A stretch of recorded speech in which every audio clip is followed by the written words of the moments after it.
At the start of his career, Dylan Wright wanted to win the Champions League. And now, after 5 years of struggle and failure, he finally has his golden opportunity. Stick around as this could be a player career mode video that you won't want to miss. So this is it, the end of the road. 300 goals, 4 different clubs. And here we are, playing for our boyhood club, our favorite club. And we now have the opportunity as the best player in the world to win the greatest trophy in European football. But first, how did we get here? Our season started in July against our biggest rivals for a piece of silverware, the Community Shield.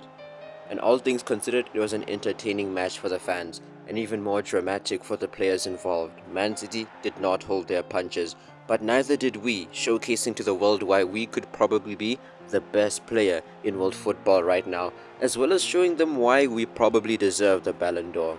And after all was said and done in this Community Shield, after some decent play from both me and Jadon Sancho, we won the trophy. Up next was Liverpool for the UEFA Super Cup. They were the Champions League winners and we were the Europa League winners, and winning here would give us 2 trophies at the start of the season already, setting us up for another record-breaking season. However, this game would be the first of many heartbreaking losses we'd suffered throughout this season. We as Dylan Wright did our best, in fact the entire team did their best, but we were let down by a few individuals, namely David De Gea and the defense in and of itself. And eventually it would crumble once again, letting Liverpool score the game-winning goal and having them pick up the UEFA Super Cup. Maybe I can't carry United on my own this time. But I don't have time to think about that time right now. The Champions League final has begun and we have a job to do. Both sides have something to play for here. For me, it's my first Champions League trophy. For PSG, it is their first as well. And I wanted to make sure that I was not going to lose.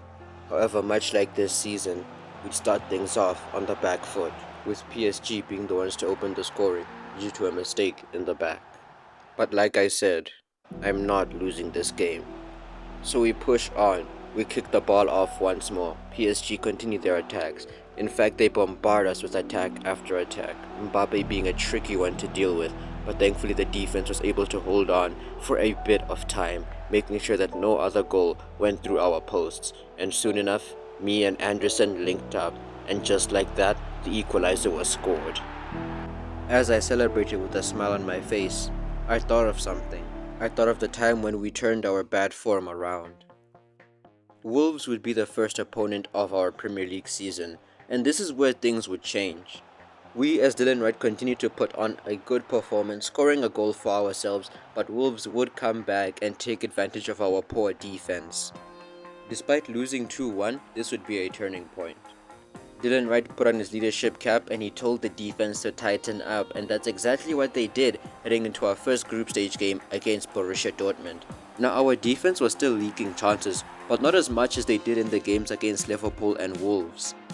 So this meant that thankfully Dortmund had no other chances in the game and we'd have the final chance of the game, and of course we as Dylan Wright would put it away, giving us the first 3 points of the group stages.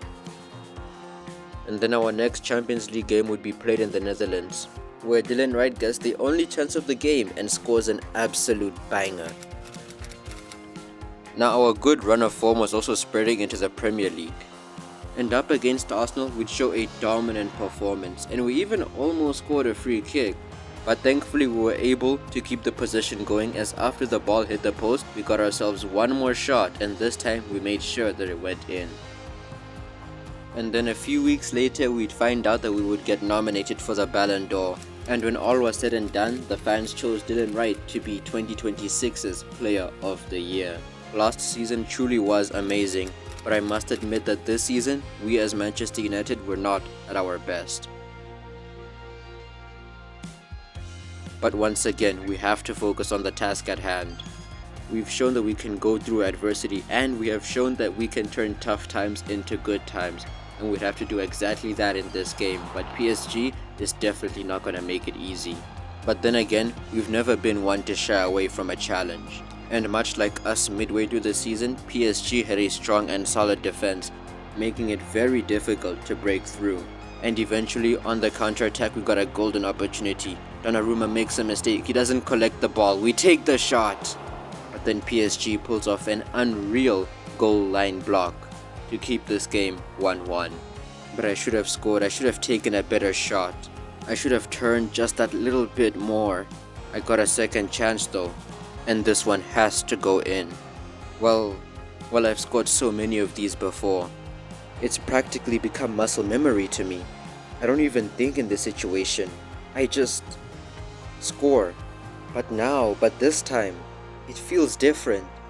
Maybe I should power it through him, but if I do that, he could save it. Maybe I should instead go bottom corner, but he's not forward enough yet.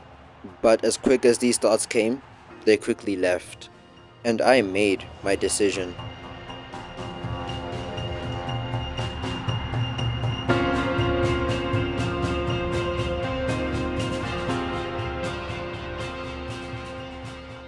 And now it's halftime, and I'm leading the most important game of my life. So now I just have to keep calm, keep it simple. Just one more half. Real Madrid holds a special place in my heart. It's where I had my breakthrough. It is where I started becoming the true Dylan Wright that you see today. But then I returned, but this time wearing a Manchester United shirt. Real Madrid scored first, but I'd have to answer back, and unfortunately it pained me to score against my former club. But I had to do what I had to do. I celebrated, but not in disrespect. I blew them a kiss to say thank you for everything. It was an emotional game, but I was just happy to be back at the Santiago Bernabeu. However, this is football and this is life, so we must carry on moving forward, and that's exactly what I did. Unfortunately, scoring against Real Madrid, but this time I didn't run to the camera. I did show a sign of respect, trust me. Real Madrid also tried to answer back, tried to claw their way back into this game, and Vinicius Jr. was definitely on show. But it wasn't enough, and we would end up beating Real Madrid. I tried to shake Vinny's hand, but he declined and walked away. Italy was our next stop, and I had to make sure that I gave the Italian fans something to remember me by. So, in the 70th minute, 0-0, the most tense Champions League semi-final ever, I score a free kick.